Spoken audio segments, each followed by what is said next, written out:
Puberty can be a scary and awkward time, and not just for teenagers. It can be rough for parents too, but it doesn't have to be.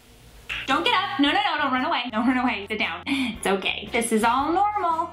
You might notice that you have grown an Adam's apple. You're going to start to sound less like your sister and more like a mister. All right, more like a mister. That's Meredith Masony, our popular parenting blogger. She's here to share some tips with us to make that conversation a little bit easier. Meredith, my kids are too young for this right now. I'm already dreading this conversation. We talk about awkward. I mean, there has to be something out there that can help parents get through this. There's tons of stuff that can help parents out there. There's resources all over the place, and one of them is actually pbs.org/parents and amaze.org, which has videos and talking prompts and just fantastic animated series to really walk you through this with them. For so many kids, I mean, this is coming out of nowhere, these changes that start to happen. How do you make them understand or help them understand what's happening? Use a little empathy. We've all been there, right? Because we've already gone through puberty, which is a little rough.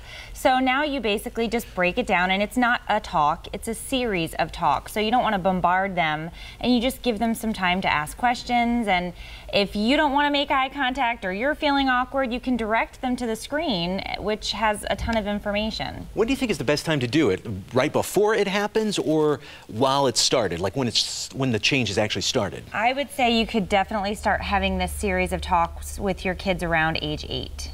Oh no, my son is 8. Absolutely. I need help for me, not so much for getting the message across to him. But okay, so changes like this are gonna bring in fear for a child. How do you get them through that?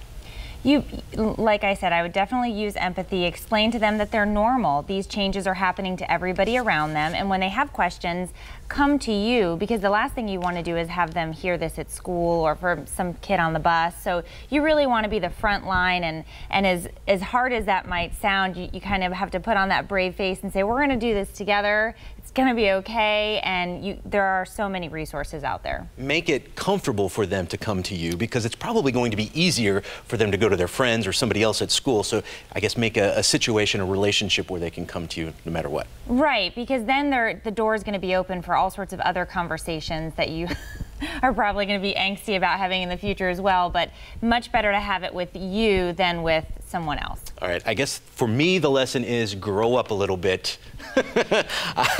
These are conversations that I have to have no matter how awkward they may seem. Meredith, thank you very much. Thank you. All right, Danny.